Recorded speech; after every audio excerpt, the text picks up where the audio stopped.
हा डायबिटीसशी संबंधित नाही आहे, पण खूप लहान मुलांमध्ये काचबिंदू होऊ शकतो, ज्याला आपण कंजेनायटल ग्लकोमा किंवा इन्फंटाईल ग्लकोमा म्हणतो. आणि त्याच्यावर तो जर आजार संपूर्णपणे त्याचं उपचार करायचा असेल तर त्याला शस्त्रक्रिया हा एकच पर्याय आहे.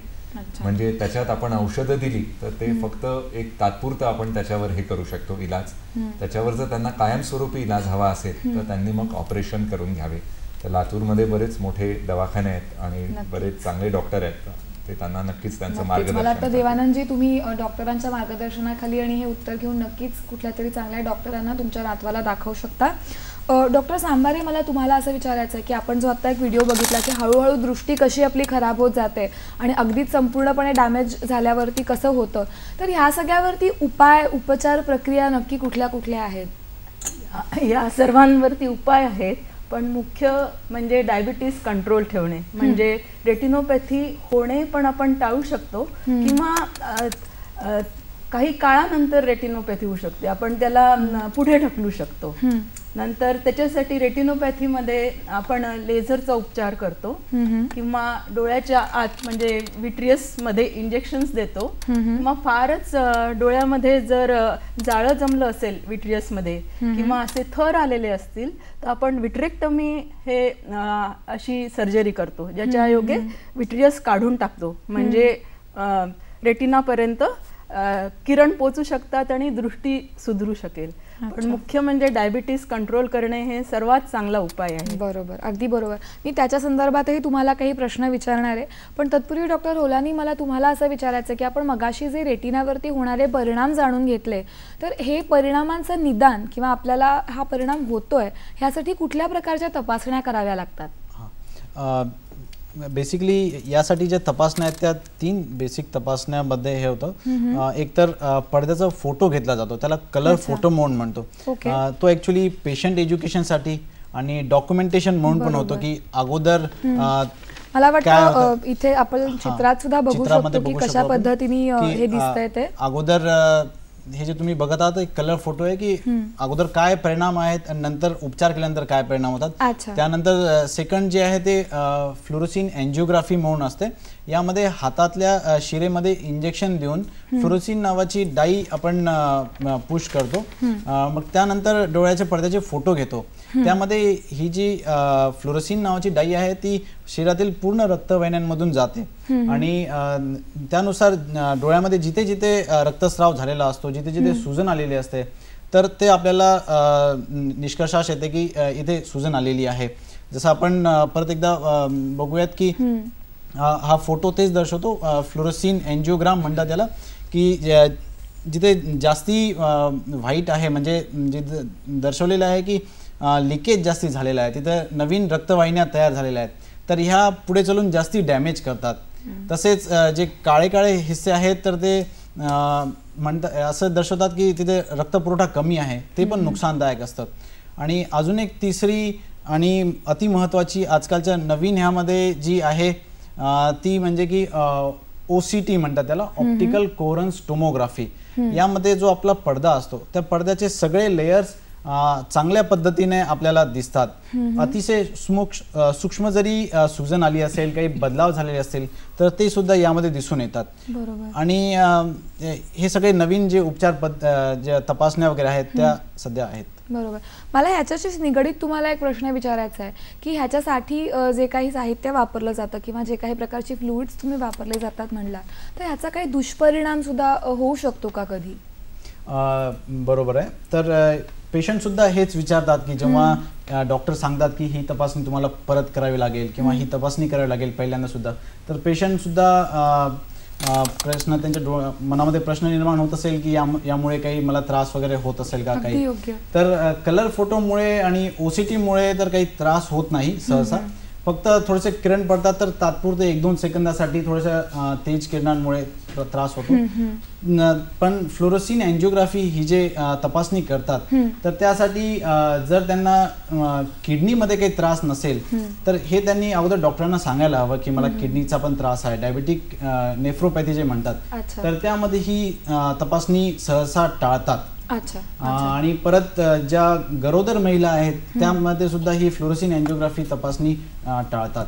आणि जनरली म्हणजे कॉमन दृष्टीने आमच्याकडे जे साईड इफेक्ट म्हणतात त्याला की ते दर्शवतात, तर ते असं आहे की तपासणी झाल्यानंतर कधी कधी उलटी होण्यासारखं असं फक्त त्यांना वाटतं, ज्याला आपण मळमळ म्हणतो, असं त्रास होतो किंवा खाज येते त्वचेवर. तसेच ही जी औषध आहे किडनी आणि लघवीद्वारे शरीरातून बाहेर येते. तर लघवी 2-3 वेळेस लघवी पिवळी होऊ शकते आणि ह्या सगळ्या तपासण्या होतात. आणि फार रेअर केसमध्ये थोडंसं चक्कर वगैरे येणे किंवा कार्डियक अरेस्ट हे होतात, पण ते फार रेअर केसमध्ये होतात. अच्छा, पण मला वाटतं ह्या प्लॅटफॉर्मतर्फे लोकांना जी ही माहिती मिळाली आहे, कारण युजली कसं होतं दवाखान्यामध्ये भरपूर लोक असले तरी बरेचदा तुम्हाला डॉक्टरांना पेशंटशी बोलायला कधी वेळ मिळत नाही, कधी नर्सेस समजावून सांगतात. पण मला वाटतं हे जे सिम्पटम्स तुम्ही आज सांगितले त्याच्यामुळे ॲटलिस्ट लोकांना त्या टेस्ट करण्याची भीती आता ह्याच्या पुढे वाटणार नाही, किंवा चुकीचे जे कधी कधी आरोप केले जातात तशा प्रकारचे आरोप मला वाटतं होणार नाही त्याच्यामुळे. डॉक्टर गोगटे, मला तुम्हाला असं विचारायचं आहे की लहान मुलांबरोबर काम करण्यामध्ये तुमची स्पेशालिटी आहे. सो लहान मुलांमध्ये जर डायबिटीज झाला असेल तर त्यांच्यामध्ये कुठल्या प्रकारचे कॉम्प्लिकेशन्स निर्माण होऊ शकतात? लहान मुलांमध्ये सर्वसाधारणपणे IDDM म्हणजे टाईप 1 डायबिटीज आहे तो खूप कॉमन असतो. तो इन्शुलिन डिपेंडंट असतो आणि त्याच्यामध्ये ही जी रेटिनोपॅथी आहे ही त्या मानाने खूप लवकर येते आणि ती खूप त्रासदायक ठरू शकते. पण आजकाल नुसतं हे टाईप 1 नाही, पण इव्हन टाईप 2 डायबिटीज जो तसं म्हटलं तर एक मध्यम वयामध्ये यायला पाहिजे, तो सुद्धा आजकाल फार लवकर अगदी 20शीत यायला लागला आहे किंवा अजून टीनएजमध्ये सुद्धा यायला लागला आहे. कारण की मुलांमध्ये स्थूलतेचं प्रमाण बरंच वाढलेलं आहे आणि आजकाल बरंचसं काम बैठं काम असतं. म्हणजे उलटं पाश्चिमात्य देशात जिथं मधुमेहाने येणारं अंधत्व हे खूपच जास्त आहे, तर त्यांच्यामध्ये हे सगळं 60 नंतर आहे. पण भारतामध्ये जे काही आपल्या मधुमेहामुळे होणारे त्रास आहेत हे वयोवर्ष 30 ते वयोवर्ष 60 मध्ये खूप जास्त आहेत. म्हणजे जेव्हा खरं लोकांची काम करायची आणि आयुष्याचा उपभोग घ्यायची हे असतात तेव्हा त्यांना मधुमेहाने खूप प्रॉब्लेम येतो. नक्कीच. डॉक्टर सांबारे, मला तुम्हाला असं विचारायचं आहे की जसं आपण म्हणलं की डोळ्यासाठी नेत्रतज्ञांचा सल्ला घेणं हे अत्यंत महत्त्वाचं आहे. आपल्याला डॉक्टर होलानींनी सांगितलं की किती वारंवार वेळेला जायला पाहिजे. तसंच डायबिटीज असलेल्या व्यक्तींनी कुठल्या कुठल्या प्रकारच्या तपासण्या आहेत ज्या रेग्युलरली करत राहायला पाहिजे? डायबिटीज असलेल्या व्यक्तींनी ब्लड शुगर तर नेहमीच करायला हवी, तसंच सिरम लिपिड प्रोफाईल हे पण करायला हवं. आणि किडनी फंक्शन टेस्ट जसं डॉक्टर होलानींनी सांगितलं की जी फ्लोरोसिन एंजिओग्राफी करायची असेल तर किडनीचं फंक्शन नॉर्मल हवं, तर त्या तपासण्या पण कराव्या लागतील. आणि जर किडनी इन्व्हॉल्व झाली तर रेटिनोपॅथी जास्त लवकर होते आणि त्याचा परिणाम जास्त असतो, म्हणून किडनी फंक्शन टेस्ट पण इम्पॉर्टंट आहे. तसंच ॲनिमिया आहे की नाही हे पण बघायला हवं, कारण आपली आपल्या रेड ब्लड कॉर्पसेल्सची रक्त ऑक्सिजन आपल्या सर्व शरीरामध्ये ऑक्सिजन पुरवण्याचं कार्य असतं आणि तेच जर कमी झालं तर रेटिनोपॅथी आणि बाकी सगळे परिणाम जास्त वाढणार. बरोबर. तसंच ब्लड प्रेशर कंट्रोल करणं सुद्धा महत्वाचं आहे, कारण ब्लड प्रेशरमुळे पण रेटिनोपॅथीवर ॲडव्हर्स इफेक्ट म्हणजे वाईट परिणाम होतो. नक्कीच. आपल्याला कार्यक्रमातला पुढचा फोन आलाय. राजीवजी यांचा घाटकोपर इथून फोन आलाय. नमस्कार राजीवजी, आपला प्रश्न विचारा.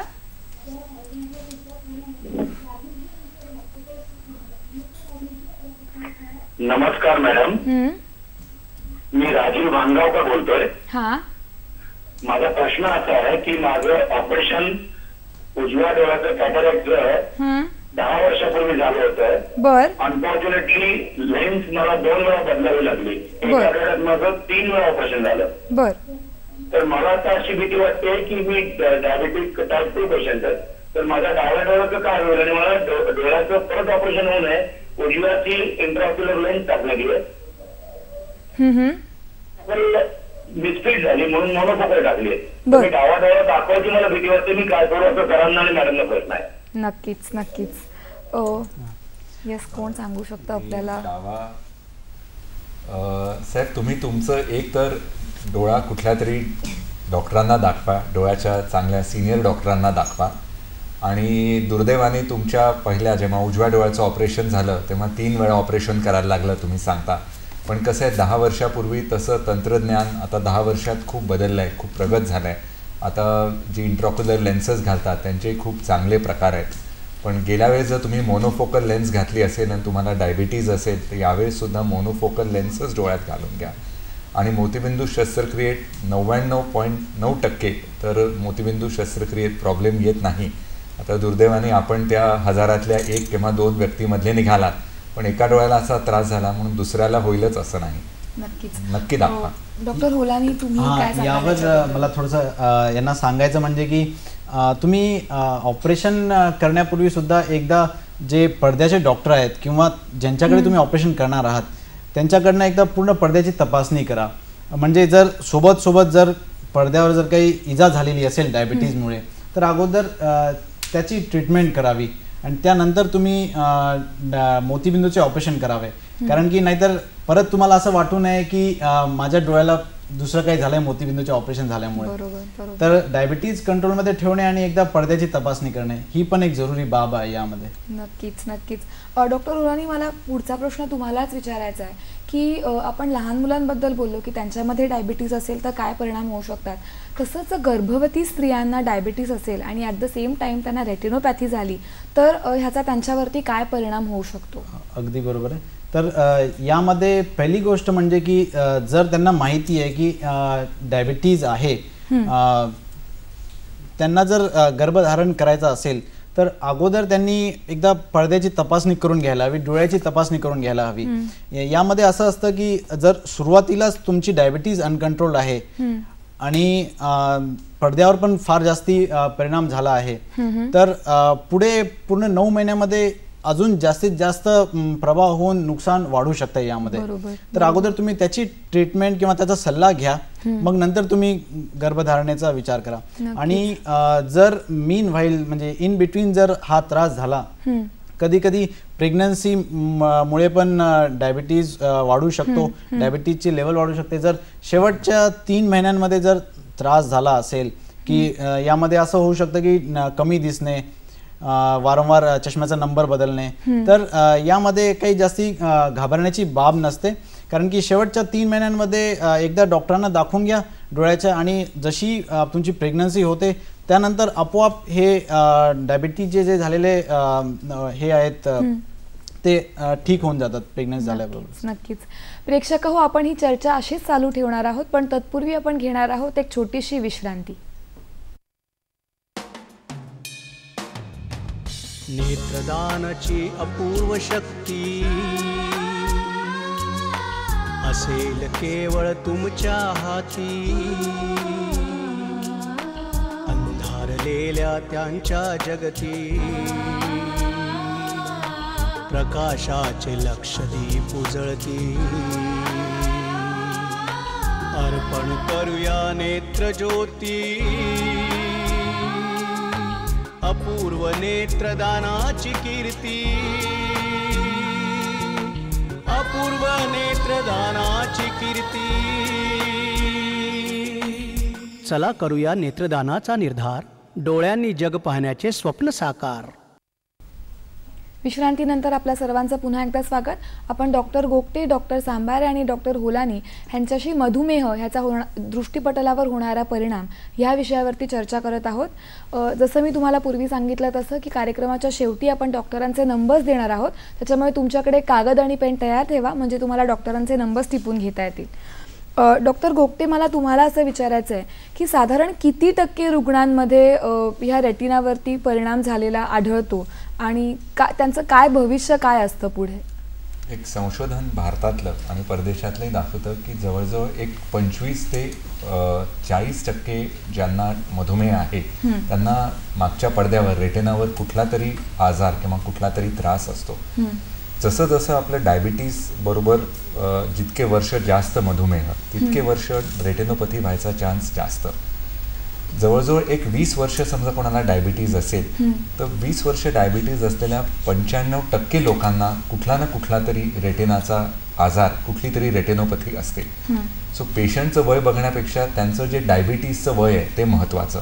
त्यामुळे दुर्दैवाने कुठल्या 10 वर्षाच्या मुलाला डायबिटीज झाला तर 30व्या वर्षीपर्यंत त्याला नक्की रेटिनोपॅथी ही होणारच. पण कुठल्या 60 वर्षाच्या व्यक्तीला जर डायबिटीज आला तर मग त्यांना 70 किंवा 75 नंतर तो त्रास सुरू होईल. पण रेटिनोपॅथी ही कधीतरी येणारच नक्कीच. आपल्याला कार्यक्रमात पुढचा फोन आलाय. शिरीष गायकवाड यांचा पुणे येथून फोन आलाय. नमस्कार शिरीषजी, आपला प्रश्न विचारा. हॅलो. नमस्कार. हॅलो. आपला प्रश्न सलग विचारा. मी 53 वर्षाचा आहे. मी माझ्या डाव्या डोळ्याची दृष्टी कमी झाली, त्याच्यामुळे डायबिटीस मुळे ते रेटिनावर प्रॉब्लेम झाला होता. तर डाव्या डोळ्याचं ऑपरेशन झालं आणि डाव्या डोळ्याची नजर आता माझी खूप कमी आहे, म्हणजे बहुतेक नाहीच. आणि नंतर उजव्याही डोळ्याचं झालं, तर उजव्या डोळ्याला आता 2 मीटर पर्यंतची व्हिजन आहे. तर हे डायबिटीस मुळेच झालेलं आहे. तर यावर आता उपचार काय किंवा पथ्य पाणी काय आहे याच्यामध्ये? नक्कीच आपण ह्याचं उत्तर घेऊयात. मला वाटतं डॉक्टर होलानी तुम्ही आम्हाला काय सांगू शकाल यामध्ये? यांना पथ्य पाळायचं म्हणजे की एकतर डायबिटीज वेळोवेळी चेक करणे, ज्याला ब्लड शुगर लेवल म्हणतात. तर ही वेळोवेळी चेक करणे, कारण की जसं शरीरामध्ये शुगरचे प्रभाव येतो, परिणाम आढळतात, तेच पूर्ण डोळ्यामध्ये रिफ्लेक्ट करतात. तर अगोदर हे चेक करणे, आणि 2दा ऑपरेशन झालेले आहेत तर ह्यांना थोडीशी जास्ती फ्रिक्वेंटमध्ये वेळोवेळी कमीत कमी महिन्या-दीड महिन्यांनी जाऊन डॉक्टरांना दाखवणे गरजेचे आहे. जे मला वाटतं सुरुवातीला तुम्ही सांगितलं होतं. बरोबर आहे. तर तेच म्हणजे जेव्हा केव्हा नवीन डोळ्यावर नवीन रक्ताचे थेंब, रक्ताच्या गाठी म्हणा किंवा सूजन येते, तर त्यांना लवकरच डिटेक्ट करून काही उपचार पद्धती करता येईल. कारण की बऱ्याच रुग्णांना असं वाटतं की माझं एकदा लेझर झालं, इंजेक्शन झालं, तर मला आता पुढे काही होणार नाही. यामधले असा काही भाग नसतो, कारण की शरीरामधून तर डायबिटीज काढू शकत नाही. बरोबर. ठीक आहे. तर जेव्हा जेव्हा डायबिटीज तुमची कमी जास्त होईल, डोळ्यामध्ये तसे रिफ्लेक्ट होतील. डोळा सोडा पण पूर्ण शरीरामध्ये सुद्धा त्याचे असर होतात. तर हे एक गोष्ट लक्षात ठेवायला हवी. नक्कीच. त्यांना जर फार कमी दृष्टी असेल तर एक लो व्हिजन एड्स म्हणून एक वेगळे प्रकारचे चष्मे किंवा ऑप्टिकल डिव्हाइसेस असतात की ज्यांना अगदी 1-2 मीटरच दृष्टी असते, तर ते लो व्हिजन एड बघून ते अजून चांगलं बघू शकतील. तर त्यांनी त्यांच्या पुण्यातल्या लो व्हिजन क्लिनिकला जाऊन दाखवावे. नक्कीच. डॉक्टर सांबारे, मला तुम्हाला असं विचारायचं आहे की आपण ज्या वेळेला म्हणतो की मोतीबिंदूची शस्त्रक्रिया एखाद्या डायबिटिक व्यक्तीवर होते, तर ह्याच्यानंतर रेटिनोपॅथी वाढण्याची काय शक्यता असते, आणि इन जनरल रेटिनोपॅथी वाढण्याची काय काय कारणं असू शकतात? आता पहिले सांगितल्याप्रमाणे मोतीबिंदू शस्त्रक्रियेमुळे रेटिनोपॅथी वाढू शकते. तसेच जसे डॉक्टर होलानीने सांगितले, प्रेग्नन्सीमध्ये रेटिनोपॅथी वाढू शकते. ब्लड प्रेशर जर जास्त असलं तर रेटिनोपॅथी वाढू शकते. तसंच किडनीचे रोग असतील तरी सुद्धा रेटिनोपॅथी जास्त वाढू शकते आणि त्याचे जास्त प्रखर प्रमाणे प्रेझेंट होते. आणि आणखीन आपल्या जीवनशैली